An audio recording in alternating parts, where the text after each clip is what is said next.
Welcome to it. It is Fight Night on talkSPORT. I'm Adam Catterall, Gareth A. Davies alongside me, and we have been joined by a British champion who very kindly has brought in his Lonsdale belt. And every single time I see one of these, they are, without any shadow of a doubt, the prettiest belt in boxing. Best looking belt in boxing for a man that put on a best looking performance as well at Tottenham Hotspur Stadium a couple of weeks back. Viddal Riley, welcome, my man. How are you? Thank you, man. No, I'm happy to be here. Happy to be here again. I've done that wrong.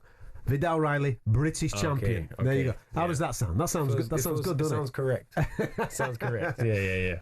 Listen, when you're a young boy setting off on these dreams and the path is taking you in all different directions, I'm sure that there is goals in your mind, certain championships that you would like to tick off, whether it be from area championships right up to worlds.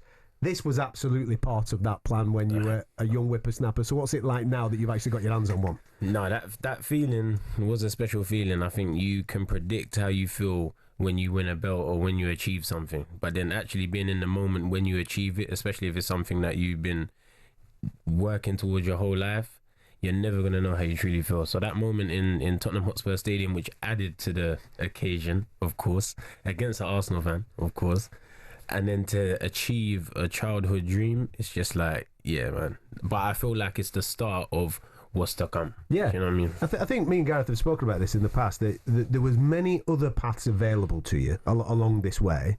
So it kind of vindicates all the decisions that you've made, because there was easier paths. You could have gone off and made a ton of cash doing loads of other things. Yeah. But you stayed true to yourself. No, man, I want to go down this route. And now that kind of just puts the cherry on top of the cake to prove that you were right. This was the first piece to me showing everyone that the decision I made was the correct decision.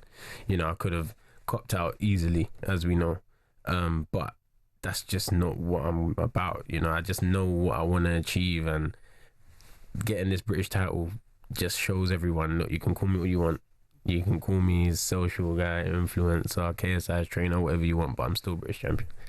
And that is the facts, and the belt's here, looking lovely. It's funny, in the build-up, myself and Spencer Oliver on weigh-in day had a chat to Chev Clark live on air, and he was a bit unhappy. I'm not trying to kind of dig on him right now, but he was a bit unhappy that I'd said to him, you're really going to have to go in there and put it on Viddal, because it is going to be bull versus a matador. And he didn't like that analogy, and he believed at the time that he was going to outbox you. Yes. Are you with me on that? And he really didn't, and he really couldn't. I'm not saying you could never have done that, but on the night he didn't. That's what happened. And I know you guys knew each other well, and you come up together. And like you say, there's the Arsenal Tottenham rivalry. For me, is irrelevant. It's a beautiful thing for you in the backdrop, but I thought, by a long, long way, that's the best I've ever seen you box. Thank you. I thought. Have you watched it back? Because was for me. It wasn't a 7-5. It was close to an 8-4 or a 9-3 in terms of rounds. And I thought your skill levels. And he's a dangerous man, isn't he? He is. He's a very dangerous man with gloves on. A very big puncher. But I thought the way you conducted yourself, your elusiveness, your footwork, it was all on display. And I don't think, yes, we saw that a little bit against Mikel Lawal, but we really saw it against Chev. Do you think it's your best performance in a ring on a big night? I would say it's my best performance because of the level of opposition. Have I performed better or more exciting and explosive against a lesser opponent? Yes, but when it comes to the levels of what matters, to be able to dominate a fight at that level and win so convincingly, I have to put that down as my best performance. Well, it was intelligent, is what it was, because my observations of Chev is that he does his best work maybe on the inside. His feet are good and his hands are good on the inside. I thought your range control was the main thing. To not get carried away, to not get greedy, that must be a very difficult thing to do. You're in Tottenham Hotspur Stadium, your fans are there, they're all screaming for a little bit of violence, but to keep calm in the moment and to box, like I said, it's an intelligent performance and just ticks another box on the journey to wherever this is going now. Yeah, no, like for me, I think the canvas was a big part to play in that fight. It was slippy, wasn't it? There was a little. Don't you remember I was running around doing the reporting on it? I went to speak to Mike Goodall, and what happened was, do you know what happened in the end? Did you ever find out? No, I don't know the facts of why. It wasn't printed, was it? What happened?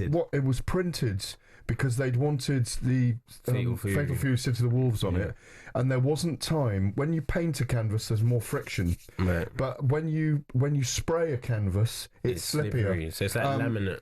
Yes, that's right. And he at the time was going, rip the canvas off, getting up. There was another one underneath it, but that was sprayed as well, so it wouldn't have made any difference. Right. But it's a weird difficult thing. for you. Difficult. No, but because some guys who had different boots on didn't slip. Right. So we're gonna blame the boots. But me and Chev were both slipping. You were. It was an equal slipping surface. It was something to take into account, because slipping, he can hit me as I slip.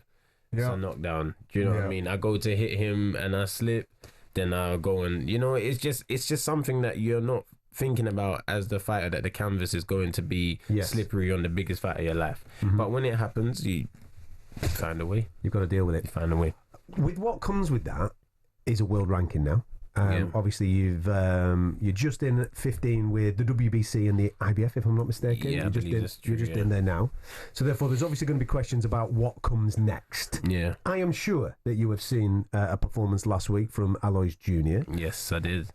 Firstly, what did you make of it? His performance? Yeah, it was a good performance. I mean, I feel like he had the perfect opponent to look good against.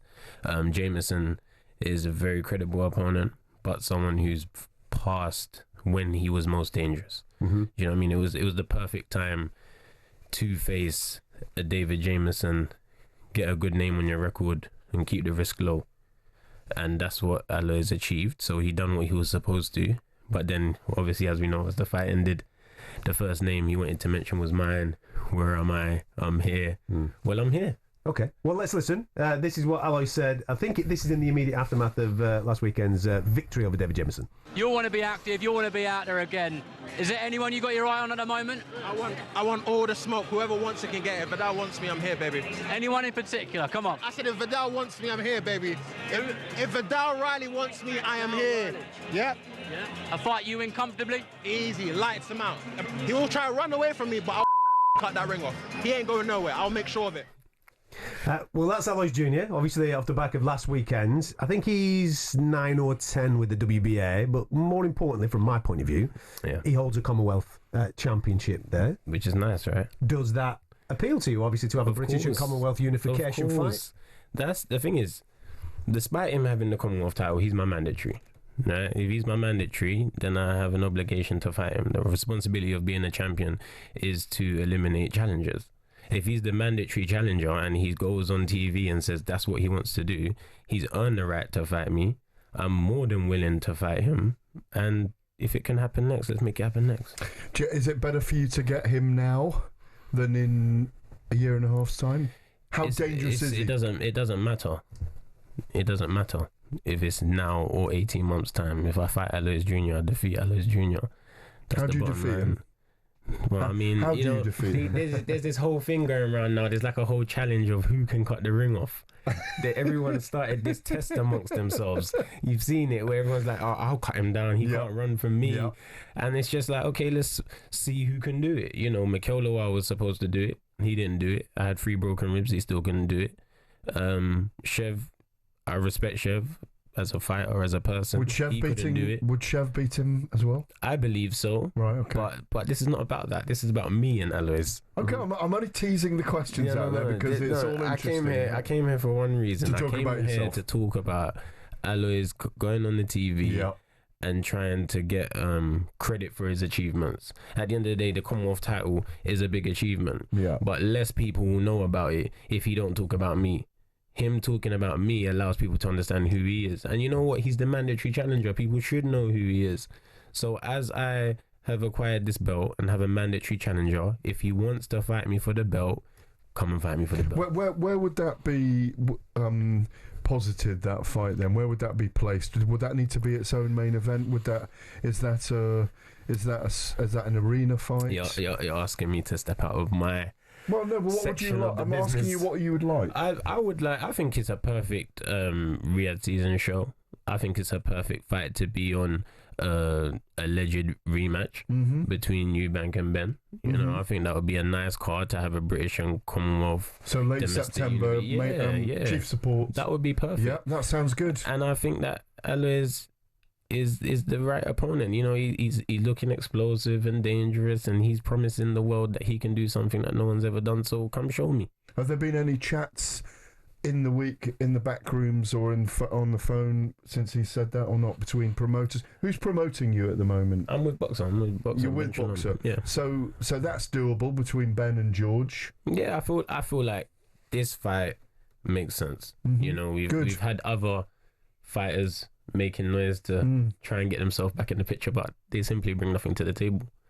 Now we're talking about someone who's piping up as much as other said individual that has something to also bring to the table and has earned the right. I can't forget the fact that he is my mandatory. Yeah. So let's run it. I like your attitude towards it. Me too. Because excited by it, actually. Well, listen. By the fight as well. Excited by it. Oh, listen, on this show, we bang the drum all the time for meritocracy. People, you know, should earn their rights to be able to challenge for certain things. Yeah. Aloys, I think, has been, you know, he had a bump in his first fight, but he's been super impressive. He's created those viral moments, and he's earned the right. Like you said, he's picked up that Commonwealth Championship, and he's become the mandatory for that. And your rise, to be fair, has been kind of similar. You've earned that right to get the opportunity that you got against Chev. You took the opportunity against Chev, so therefore it's kind of the next one in line. And also, as well as that, I don't know where your head's at with this, but defending that on multiple occasions, you get to keep it. Yeah, which is always an enticing, as we said, it's a beautiful belt, and it's always an enticing thought that I can win one outright and keep it. Whether that happens or not, I can't think that far ahead. Of course. But to have a solid defense of the title and be able to acquire another title in the process, I'm all here for it. You're also a very good businessman, as Adam mentioned, and as you've mentioned, you've been involved in music, you've been involved with KSI, the biggest influencer in the UK, very involved him in a documentary and training him. You've boxed all around the world. We've known you a long time. I've been on the journey with you, and that you are very patient in how you do things. As a businessman in boxing as well, is there anyone outside Aloys where you'd say, do you know what, I'm not going to do that, I'll have that fight instead? Because that's doable as well, isn't it? Is there anyone out there at the moment? Well, as I sit here in this moment, no. Okay. There isn't. I think me and Aloys is the best business. I'll never sit here and say that the people would never want to see me versus Isaac, because I feel like that's just one of those fights. But when it comes to the current generation, people who have kept up to speed, it's Aloys. So I'm here to keep up to speed. But that answer matches your career attitude, because we were talking about it before about the other avenues that were available to you, of which you didn't take. You've taken the harder road, you've taken the proper road, you've taken the proper path to where you're at right now. So it would make no sense whatsoever for me to you to answer something different, to say, it's the proper road, it's the mandatory challenge, and that's what I'm going to do. But also, what I'm trying to head towards as well is there's a guy called Jake Paul in your division. Oh yes, there is. Yeah, there's a guy called Jake Paul who stop this. He's got. I don't know, but we're playing. We're playing. We've got to get the title. Maybe he's been around that milieu as well. KSI, Jake Paul. I mean, you could be rivaling KSI to fight Jake Paul at some point. There's a. You know, he's got Zerdo Ramirez on his undercard. And Dorticos, yeah. He's fighting, and Dorticos. He's fighting Julio Cesar Chavez Jr. At cruiser anyway. Yeah. Have you got half an eye on? I keep more than half an eye on anyone that I feel I could see across the ring. What do you make of him? Sorry? Jake Paul. I feel like he needs to keep doing what he's doing, and I feel like if he continues on this path and parading traditionally and etc., then if that comes across, it could be one of the biggest fights boxing's ever seen. But I will not dive away from my goal of my traditional accomplishments to go and see him. Interesting. If he merges into the path, come see me. Stick with us. This man's going to stick with us. We're going to talk Spurs, man. They finally got themselves a trophy, so he's got to talk about that, hasn't he? You know what I mean? Don't be going anywhere. You listen to Fight Night. It's Fight Night on talkSPORT. I'm Adam Catterall. Gareth Davies is alongside me. Viddal Riley kindly is in the studio with us for the next 15 minutes. We've been talking about what could be coming next for him. We'll revisit that in a moment or two. We're also going to talk heavyweights, and we're going to be speaking to Bob Arum at some point in the next couple of hours as well, so make sure you stick with us for that. If you want to get involved, you can. 03717 22 33 44. This is Fight Night on talkSPORT.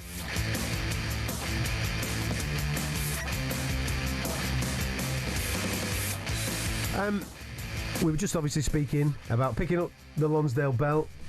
Aloys Junior being the right opponent next, with him being the mandatory challenger for that and the Commonwealth title holder. Brilliant. Everybody's on board with it. What type of activity level are you looking at for this year? Are you looking to get out another 1-2 times? What's the situation? If we're thinking realistically, it'll probably be one more time this year. Yeah. If we fight in September, and then you have a bit of time to rest, and you get back. Got to enjoy your summer, mate, haven't you? Yeah. You just become British champion. You got to go and enjoy the summertime. And you know what? I've been training probably since September last year. Yeah. Because you got to think, I thought I was going to fight earlier than December. Yes. So I was training. I end up fighting in December. I get told on December 14th, you're fighting Isaac Chamberlain on February the 1st, which means that you're straight back in training again. That fight falls through. Mm-hmm. As soon as that fight falls through, I get pretty much told immediately, you're fighting Chev Clark April 26th. Yeah. So I've been training since it's not just the physical aspect of that, it's the mental aspect as well, which we can't see, so a lot of people undervalue. But I'll be ready to get back in the ring September, and based on timing, I'd like to be in the ring like January. Okay. You know what I mean? With all that in mind, because we know where you want to go in the next 18 months to 2 years, but it's short-term focus. Of course. First and foremost. As it stands right now, who's the best in your division? The best fighter overall in the division. Yeah. Who's the best cruiserweight on the planet, do you think? We put Uppertire. Uppertire is the Ring Magazine champion. He's looking the most devastating, so we put Uppertire at the top of the division right now. So if they merge together, they get that fight on with Ramirez, you think Uppertire is the man that comes through on that? No guarantees in that. That's a different question. As we sit here, he's the best in the division. When he fights Zerdo, I'm not sure what will happen. Styles might work the other way. Styles, lefty to lefty. Uppertire has looked great, but he has had a string of opponents that are not matching his level. Yeah. So we haven't been able to get a true look at him. World champion against world champion level, and we've seen it a couple of times with Breeders. Yeah. But the times where we've seen him looking scary is people who've dared to be great. Well, he struggled in the last 3 rounds in the second fight with Bradis a little bit. Well, Bradis is a world operator. Bradis is a world operator. That's what I mean. And a very proud man as well. And yes. And he's an aging fighter. In that second fight in Riyadh, I thought Bradis, rounds 10, 11 and 12, came on strong, didn't he?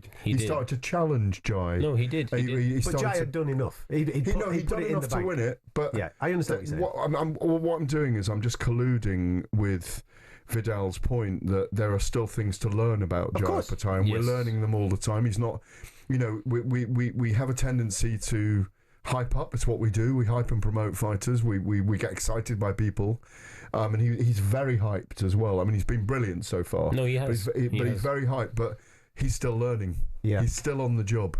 Buddy Jack's also one of the champions still in this division as well. He always shocks when I always think he's too old and he's going to fade, but he always produces a performance. He does. No, shout out to Badu every time. Like I'd say, I have the closest relationship with him when it comes to the elites of the division. That's my time that I spent in Vegas. I was alongside. I can't believe that he was a super middleweight, a 12-stone fighter when I first met him, and in the days when he fought George Groves and he hit George with the right cross all night and beat George Groves when George was very unhappy in the Vegas fight. It was a great night to be there.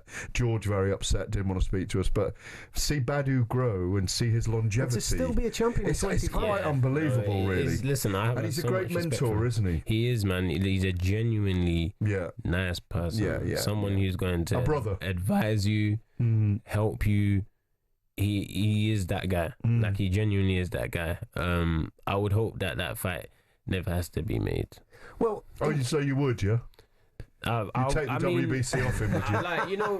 We all have. If you're listening, Benny, he's a really good friend of yours. We're doing hypotheticals. No, I really wouldn't want that fight to happen. Life does things to you, puts you in certain positions, man. And like, if I was placed in a position where it's like the only way you're gonna get a shot at this title is you have to fight Badu, then we have to have that brother to brother talk and work it out. But it's really something that I don't want to happen. The landscape of the division might look very different in 24 months' time. Yeah, we can't think this boxing game. Exactly. Man, you can't think too far ahead. Life, you can't think too far ahead. You just got to deal with what you can do right now.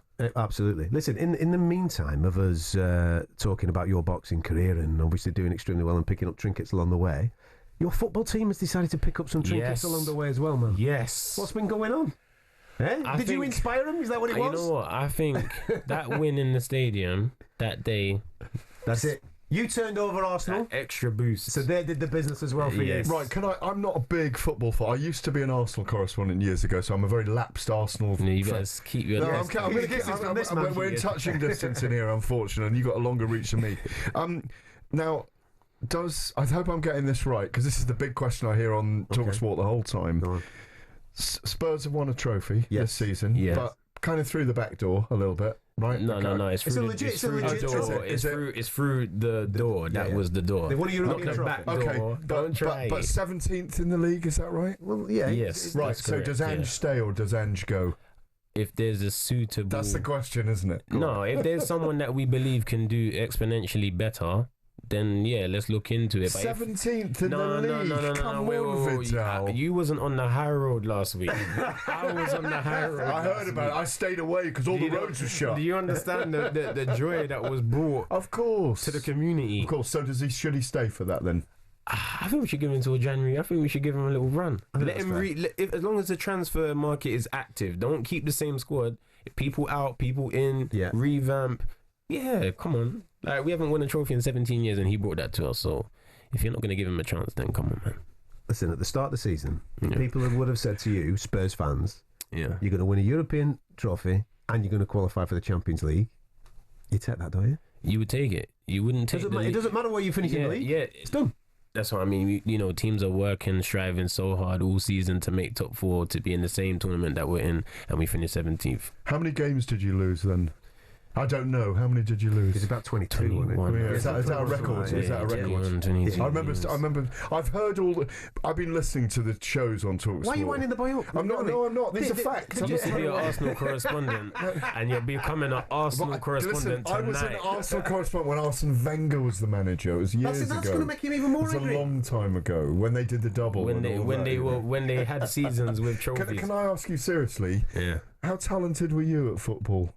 Not very talented. No. I was the guy that was like, get in goal, man. Oh, really? Were you selected? Were you standing there with 2 kids at the end? No. I wasn't that bad. I had physical. Actually, I had something to offer. He was athletic. I was athletic. I could see he was a big striker. Cardio. Been boxing since I was 6. Engine trait. Yeah. But I didn't have the skill to get picked first. Do you go every week to the games, or are you not every week? No.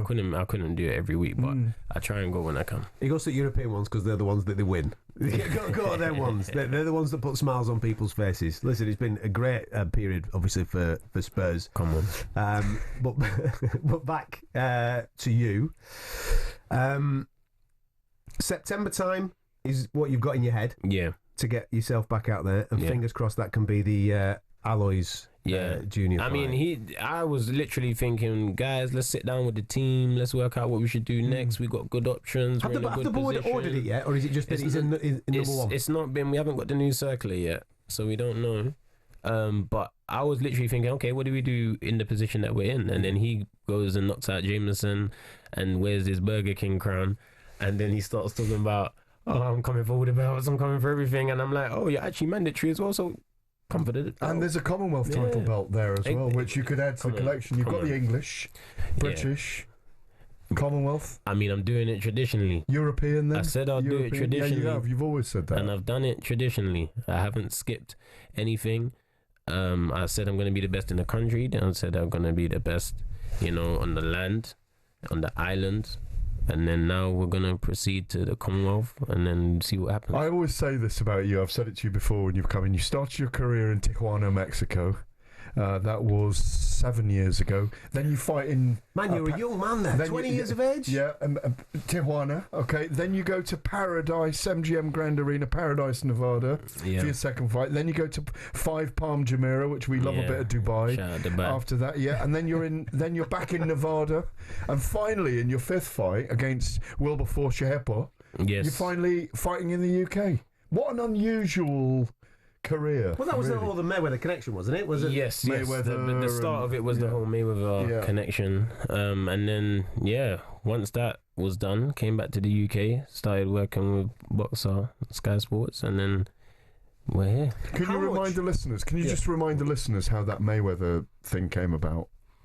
So I went out to Vegas with KSI, as you like to point out, 7 years ago. Mate, you're only 27 years of age. You're talking to two old men in the studio. You're fine. Carry on. And I wanted to spar. I wanted to spar with Badu before we developed the relationship that we now have. I was like, if I'm going to Vegas, I want to spar the best person in the gym that's near my size. So let's spar with Badu Jack. And then I was like, nah, like, come on, you're with the YouTube guys. Calm down. I was like, okay, well, I want to spar someone. So I sparred one guy, went well. And then they were like, okay, so you want to spar everyone? Spar with Andrew Tabiti. And at this time, he's the best cruiserweight in the US. Absolutely is, yeah. So they were like, yeah, get in and do some rounds with Andrew. So I done 3 rounds with him. And then after that...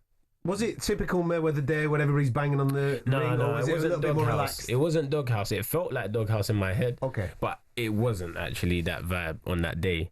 And then Jeff Mayweather was like, I'll be in your corner for the spar. And then once he saw what he saw, he said... You can do a bit, mate. Yeah, he spoke to someone else in the back, and then he said, listen, before this guy leaves the US, talk to him and get him to turn pro. And it worked.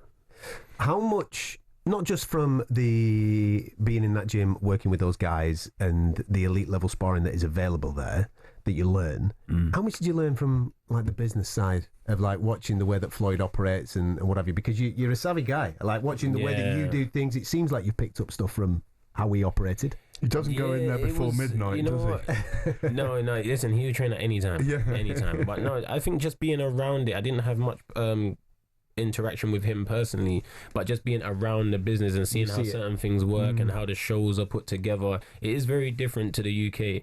But it's good to have that knowledge. So when you know, hopefully, when I go back over to the US to have some fights, I'm already kind of aware with how it works. Like you're used to the commission. Yeah. You're used to how certain things work because you've been a part of it already. It's not brand new. Yeah. You know, so yeah, and I've also been there and seen it from the coaching side. So you get exposed to more things being a coach than you do a fighter. It's a big fight. I mean, we talk about it being, I use the word with respect, the mecca of big fight nights. Vegas, of course, for a long time, and it's kind of changed a little bit recently. Obviously, Top Rank is still there now. It's Heyman still the one, man. It is the place. It's the place. But what I love about it is, you know, you're going down Dean Martin Drive and you got the Top Rank gym. You go to the Chinatown, and that's where the Mayweather gym is, and there's some lovely Chinese restaurants just around there as well. By the way, everything's got its vibe. There's not Tim Bradley, Sean Porter's gym was up the top by the Stratosphere. Yeah, there's you wander around there. There's iconic places. It's a fight city. But you never run into fighters on the strip. You stay away from the strip, and I always find that fascinating. No one goes to the strip. No one goes. Once you are there for a certain amount of time, the strip's the last thing on your mind. Yeah, absolutely. Well, listen, thank you very much for coming in, mate. Thank you. Always a pleasure, mate. I love what you're doing, and long may it continue. And fingers crossed we get to see you out in September doing your thing, and the dream continues in the direction it's going. Can you just lift that belt up so we can see it on the show? Look at it. Lift the belt up so Aloys can see it. Yeah. So Aloys can see it. So Aloys can see it. Because he's not having it, because he wants it. So see what you want. See what you want. There you go. Listen, you listen to Fight Night on talkSPORT. Viddal Riley, you'll be able to catch all that on the talkSPORT Boxing YouTube channel. Don't go anywhere, with more to come next. On AM, on DAB, via the talkSPORT app and on your smart speaker. talkSPORT.